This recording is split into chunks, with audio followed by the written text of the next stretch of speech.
It was a chilly October evening when I arrived in Black Hollow, a town lost to time and steeped in mystery. I remember how the townsfolk watched me with eyes full of warning, whispering as I passed. I had come for a story that many refused to speak about, the tale of Samuel Finch and the lantern that haunted the woods.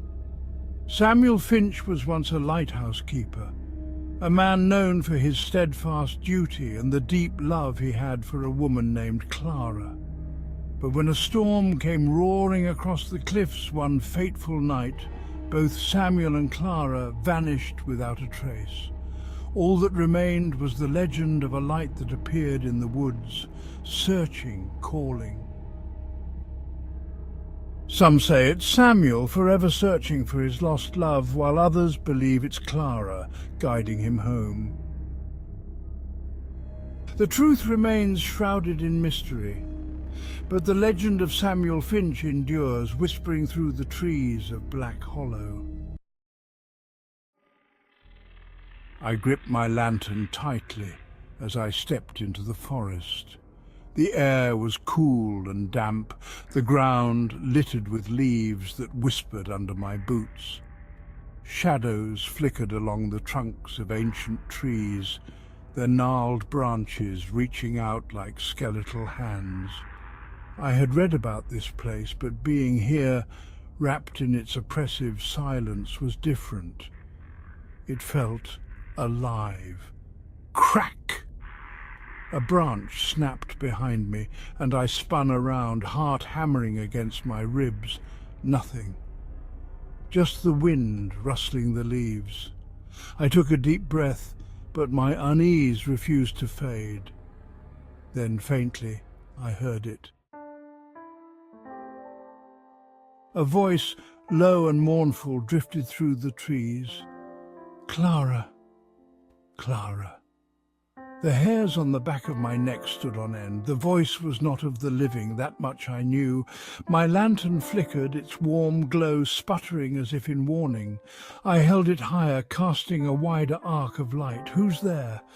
My voice wavered, lost in the vast silence, and then I saw it, a light, distant and faint, swaying as if someone carried it. My breath caught in my throat. Was this the lantern from the stories?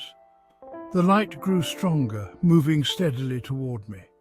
My instinct screamed to run, but my feet were rooted in place.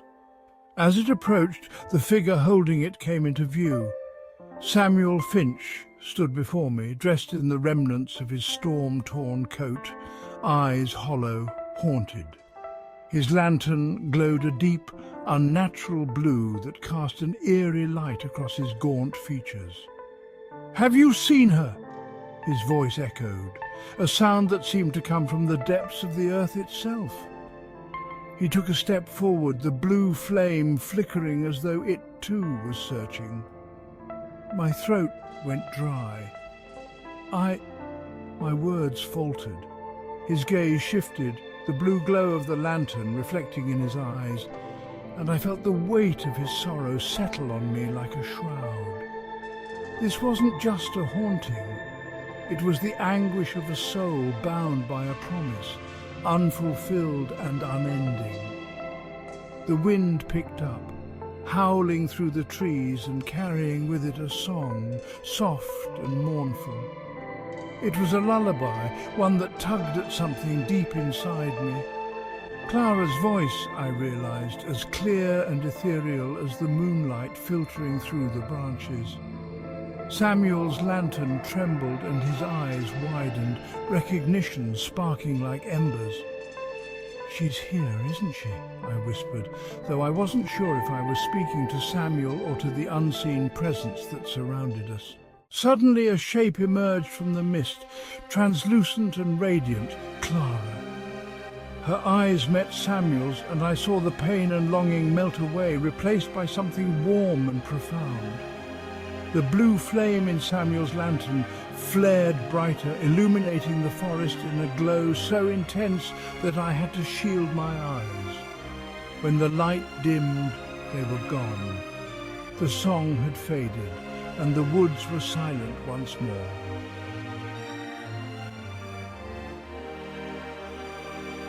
I stood there, heart racing, staring at the empty space where two souls had finally found each other. My lantern's glow returned to a soft, warm light, guiding me back through the trees and out of the forest. As I stepped into the moonlit clearing at the edge of Black Hollow, I looked back one last time. The woods stood as they always had, dark and imposing. But I knew something had changed. The forest was no longer restless, haunted by an unfulfilled promise. Back in my room, I wrote until the first light of dawn, my lantern beside me casting a comforting glow. Black Hollow, I penned, was never the same after that night. If you listen closely, when the wind rustles through the trees, you might still hear Samuel's call, soft and tender, Clara. And so, their story was no longer a tale of tragedy, but one of reunion, of love that refused to be silenced by time or storm.